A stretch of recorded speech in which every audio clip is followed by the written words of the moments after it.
Olá, meus amigos criadores. Bem-vindos ao Canaril Santos Costa. Após contactos de vários criadores a solicitarem para que eu efetuasse mais um vídeo sobre esta temática, acedi a esses pedidos e no vídeo de hoje venho falar sobre mais 5 truques e mezinhas que usamos na criação das nossas aves. Nesta altura da época, praticamente todos os criadores do Hemisfério Norte já iniciaram as criações. Por isso, resta-me deixar aqui a minha vontade expressa de que a época de criações seja repleta de êxito para todos vós. Como sabem, e para quem assiste com regularidade o canal, este será o segundo vídeo sobre esta temática. Anteriormente, no vídeo o qual, se não tiveram a oportunidade de ver, poderão assistir clicando no link acima, abordei 5 truques e mezinhas diferentes daqueles que irei aflorar no vídeo de hoje. Terão algum fundamento e resultados práticos ou são apenas mitos? Portanto, não percam, assistam ao vídeo e comentem também as vossas experiências relativamente aos mesmos. Deixem ainda like no vídeo e se ainda não subscreveram o canal, subscrevam, meus amigos criadores. Basta clicar no botão subscrever e pronto, já está.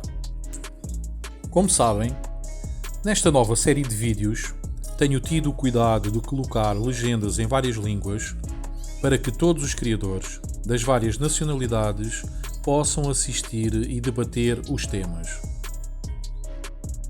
5 dos truques e mezinhas usados na criação de aves. Mitos ou realidade? Parte 2. Primeiro, é necessário rodar os ovos pelo menos uma vez por dia quando estão guardados num recipiente para serem colocados posteriormente debaixo das fêmeas? Como sabem, é normal que os criadores retirem os ovos verdadeiros que são colocados diariamente pelas fêmeas e os substituam por ovos de plástico, guardando os ovos verdadeiros num recipiente com alpista, serradura, areia, etc., para que fiquem bem acondicionados. Posteriormente, quando a fêmea coloca o 4º ou 5º ovo, o criador volta a colocar todos os ovos verdadeiros debaixo desta, para que todos iniciem o choco ao mesmo tempo, provocando dessa forma a possibilidade de todas as crias nascerem no mesmo dia.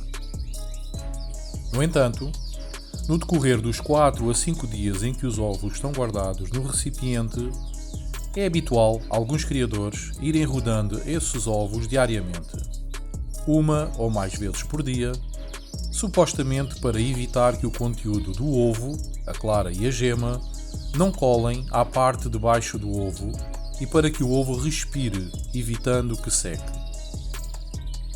Vários criadores alegam, e com razão, que as canárias durante o choco rodam os ovos várias vezes ao dia, daí haver também a necessidade de rodar os ovos quando estão guardados num recipiente. A diferença está em que no recipiente os ovos não iniciam a fase de choco, apenas estão devidamente acondicionados, aguentando em perfeitas condições durante alguns dias, aguardando a colocação destes novamente no ninho. As fêmeas, quando têm os ovos no ninho e iniciam o choco destes, necessitam de os ir rodando ao longo do choco para que o ovo seja devidamente aquecido, recebendo o calor que o corpo da progenitora proporciona em toda a sua circunferência, para que o embrião se desenvolva corretamente até ao dia do nascimento. Portanto, é necessário rodar os ovos diariamente enquanto estão guardados no recipiente? Falso. 2. É verdade que os níveis de umidade na época de criação têm mesmo de se manter dentro de determinados valores? Muitos são os criadores que perguntam quais os níveis corretos de umidade durante a época de reprodução das aves. Normalmente, os valores indicados encontram-se entre os 50 e os 70 graus de umidade. Se tivermos níveis abaixo dos 50 graus, poderemos nos confrontar com problemas nas criações?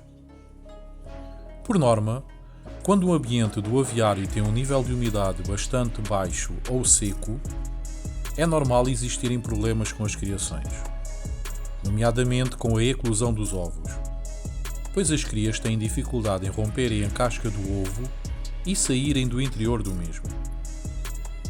Por sua vez, se os níveis de umidade forem bastante altos durante a época de criação, poderão surgir os fungos, bactérias e outros micro-organismos que acabam por desencadear o aparecimento de doenças, como por exemplo as salmonelas, doença que normalmente ataca as crias ainda na fase embrionária, provocando a morte destas ainda no interior do ovo. Portanto, é verdade que os níveis de umidade deverão se manter dentro de determinados valores durante a época de criação? Verdade. 3. Se colocarmos um pedaço de metal no ninho, evitamos que os embriões morram nos dias ou noites de trovoada? Este é um procedimento que eu pessoalmente ouço ser referido por criadores mais velhos há décadas, não apenas nos canários, mas também nas aves de capoeira, como as galinhas. Praticamente toda a vida ouvi essa situação ser referida como forma de salvar os embriões no interior dos ovos em dias e noites de trovoadas. Mas será a mesma verdadeira? Comecemos pelo metal. O metal, qualquer um que seja, é um bom condutor de eletricidade, permitindo a livre circulação dos eletrões. Como sabemos, existem para-raios instalados em zonas estratégicas das nossas aldeias, vilas e cidades, os quais são em metal, que têm um fio de eletricidade em metal, normalmente de cobre, com ligação à terra para que os raios emitidos pelas trovoadas sejam absorvidos por esta e não caiam em locais perigosos. Portanto, sabemos que o metal é um bom condutor de eletricidade e que atrai a mesma. Logo, atrai os raios das trovoadas. Então, se assim é, por que aconselham a colocar um pedaço de metal no fundo dos ninhos ou no exterior dos mesmos? Será que as trovoadas matam mesmo os embriões? Sim, poderão matar. No entanto, não matam os embriões devido à sua carga elétrica, mas sim à sua intensidade sonora. O som das trovoadas, quando está muito perto dos nossos aviários, poderá matar os embriões dos ovos que estejam a ser chocados. Este fenómeno ocorre no decorrer dos primeiros 3 a 7 dias de vida do embrião e consoante a espécie, altura em que este basicamente é apenas um coração com veias, não estando ainda protegido, envolvido por um corpo. Nessa fase, se uma trovoada ocorrer perto do aviário, poderá provocar um embalo, um impulso, um susto no coração, o qual poderá rebentar, provocando dessa forma a morte do embrião. A trovoada também pode matar um embrião indiretamente ao assustar a fêmea, que ao ouvir o som da trovoada, poderá fugir do ninho, deixando os ovos a esfriar durante a noite. Assim, dessa forma, os embriões poderão morrer devido à falta de aquecimento da mãe, que assustada abandonou o ninho e não conseguiu voltar a este durante a noite. Portanto, um pedaço de metal no ninho evita que os embriões morram em noites de trovoada? Falso. 4. É verdade que alimentar as crias com frequência à seringada ou palitada pode prejudicar a saúde destas? Existem vários motivos para um criador ter de alimentar as crias à seringada ou palitada. Os mais comuns são: quando uma cria é mais pequena que as restantes crias de uma ninhada, tendo o criador de a alimentar para que esta se desenvolva, não fique para trás e chegue ao tamanho dos irmãos de ninho. Outra situação ocorre quando uma das crias é atirada para fora do ninho ou quando está com sintomas de padecer de alguma doença ficando mais fraca que o resto das crias da ninhada. No entanto, e apesar das situações enumeradas, a cria não deve nunca ser retirada dos progenitores, permitindo que estes a continuem a alimentar, pois a regurgitação dada às crias transporta enzimas e outras substâncias que irão ajudar a cria a desenvolver defesas contra doenças, pois estas, nessa fase, não têm ainda o sistema imunitário desenvolvido. Por muito que um criador junte à papa para alimentar as crias à mão, pré e probióticos ou outros produtos, nada substitui essas enzimas, essas substâncias, transportadas no alimento regurgitado pelos pais.